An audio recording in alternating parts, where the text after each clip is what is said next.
Boom. Welcome back, people of the world. It is the Matt Tack Reap the Harvest show live on live. Matt's a little strapped for time today. He is repositioning assets back in Michigan. He was in Michigan, Florida, back in Michigan, repositioning assets. Break down what you're doing with this property here, and what kind of property is it? Yeah, actually, no, I'm going to bring up two quick things because we're repositioning, actually, building out a business plan on a strip mall. And then we're also building out, we've already built out a business plan, but I got something to tell people that I'm just going through, obviously, a learning exercise too with people, right? People. And when you cannot let your people dictate your business plan, right? And that's so big when you're repositioning an asset, because when you have a business plan in play, right? We have two things that we're incorporating. We're incorporating a RUBS, which is a rent utility bill back. We talked about that. Yeah, I love on that. other real estate shows. And then we also are incorporating a new system that's actually incorporated in. So there's a number of different property management systems out there. But one thing that we go standard operator, all renewal of leases or new residents coming in, they must sign up on our system and go EFT, right? EFT, credit card transactions only. We don't take MoneyGram or check, right? So those are just the repositioning. And so I hired on. I have an assistant, right? She's awesome. Don't get me wrong. I'm coming positive, super, super great. She's awesome. The problem is people are going to get in the way of the business plan, right? And they're going to doubt the business plan. And, oh, we got an old tenant that can write a check and they don't want to give away their banking information. That's unacceptable, right? You are not letting your resident base dictate your business plan. So your business, they have to, either they stay or they go. If it's going to be over is it going to be over a bank account, giving us a bank account, going EFT, then they got to go, right? It's just, if it's that big a deal, they're probably not going to be your resident anyway for like a long-term period. So they got to go where they can find a place that's going to be check-based or money order-based or whatever it might be. Not at ours, right? The reposition of our the standard operating procedure that we have is that they got to come in, they got to provide a valid business bank account. They got to pass all of our background checks. We have thorough background checks. And then we're on a Buildium, which is our software that's incorporated into drafted EFT every month. It allows you to just get a better resident base coming in, and allows a lot easier, smoother transactions where you're constantly not on the perpetual follow-up. Where's your check? Where's your check? Where's your check? Yeah, because now you're adding more time to your schedule. More and more. And that's not on me. That's on my property manager. But why would I want my property manager, them spending that time knocking on doors? Hey, where's your check this month, right? It's not about that. We're in the digital age. We can get up to speed, and we can expect that even older residents can get up to speed too. So never, never, never, never let maybe your team, because I got to set a better vision, right? I get my standard operating procedures have to be very, very specific and say, hey, this serves as this going forward. Like, this is in the business plan. A resident will not dictate our business plan, right? They will form to our business plan. Otherwise, we're going to get a new resident in there regardless. So, and then and while positioning, you're deploying that capital expenditure. We can go on and on about that. But that was just one recommendation that I'm learning. I'm like, dude, no. You don't understand. I was like, let me explain very clearly. And then I went into her with a positive. I am very, very grateful for you. And I mean this so very respectively, but look at what our standard operating procedure. This is our standard operating procedure. And our resident base will not dictate what that business plan looks like in that standard operating procedure. They will absolutely be EFT in their renewal. Now, if they're in a current lease, you cannot adjust that, right? You just got to go until they get to a renewal or you get a new resident coming in.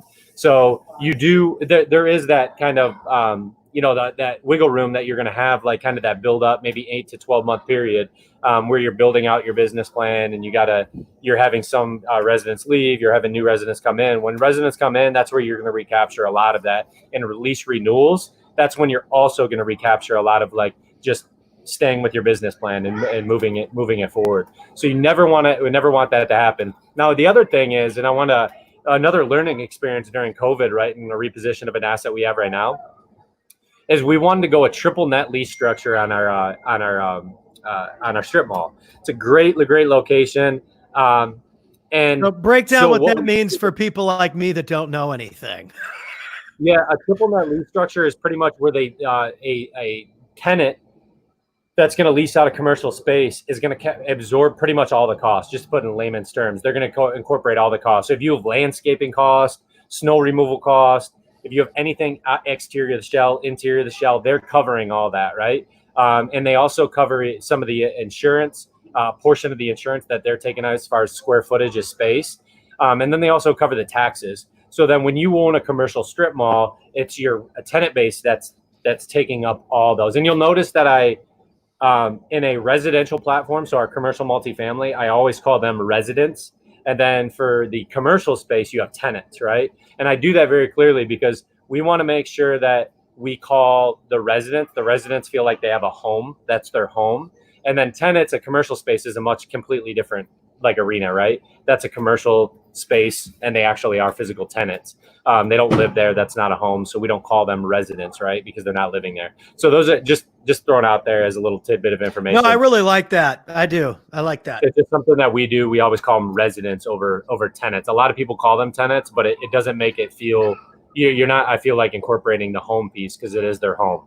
And we want to make sure the stickiness of the resident actually like, yeah, this is home and I want to stay here. So, because turnovers is going to be your biggest cost in a commercial multi-family setup. But, so we had to do, and another thing I learned real quickly was, we had to pivot a little bit on our business plan and the repositioning of with COVID on our commercial strip mall. And we had to actually go back to a gross modified, right? And unfortunately, so I had to take lesser terms. So I took a 3-year term because I don't want to be stuck in a gross modified setup for longer than 3 years. I want to be able to still incorporate the business plan and recapture on the back end. But a gross modified does not allow you to capture all your expenses. So we had to do a gross modified lease setup. However, what I did do is we weren't incorporating, when we took over the asset, we weren't incorporating utility bill backs. So I incorporated that at $50 to $75 a month. And that allowed us on every single door, right? 19,000 square feet, you adjust that, and that can turn into a couple $100,000 in value. So we are doing rent utility bill backs as far as like a water bill back, some common area electric. And then we're trying to phase it into a triple net lease structure. And we're going to be doing that some with the existing tenant base that is coming up for renewals. And then we're going to be repositioning them into maybe some smaller squares. But, the pivot, it's all in the pivot. How do you maintain, the longevity of the asset by doing a small pivot? And so I was even on a conference call last night with a really cool takedown that the Fortune Builders community actually just took down and they're doing a capital raise on, but learned a lot from it. And so when we have a very similar business model, but ours is only 19,000 square feet, theirs is like 864,000 square feet with some like crazy cool major national tenants, right? Like the Old Navies, the Targets, they're in there. So anyways, it was just a couple things that I learned that I thought I would share, even to like this morning, where I got a little bit of feedback. And then also being in a position where we had to make a pivot to our business model and our business plan. It was just one of those things where, we had to make pretty strong decisions. What is it going to be? Can we get somebody coming in that we can still stick to it long term? But what do we got to do in the short term to really keep some space occupied? And that's what we had to do. So that's Real Estate Wednesday in a nutshell right there. That's beautiful. And I think the cool thing about this, and I mentioned this earlier, was it's just like, man, I think these cool ones of you moving around and being in the field and learning as you go and explaining it are by far some of my favorite episodes, because we get an inside scoop of you on the playing field in different areas. You're in a different part of Michigan than you were when you were originally in Michigan too. So it's like, dude, this is the game.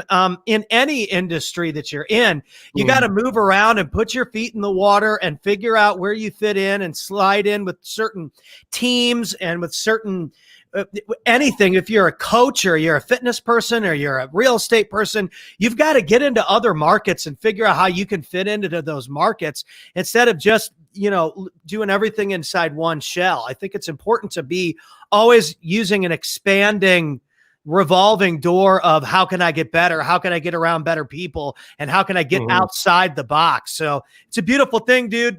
I'm sure you're busy. I hear the phones blowing up and the kids bouncing around. It's a beautiful thing. So, man, have a great day and fill me in on how this goes moving forward as well, because it's an interesting property compared to some of the stuff you do. Absolutely, brother. I appreciate it. Yes, Follow sir. me, guys. He's coming with some information. Hope you value it.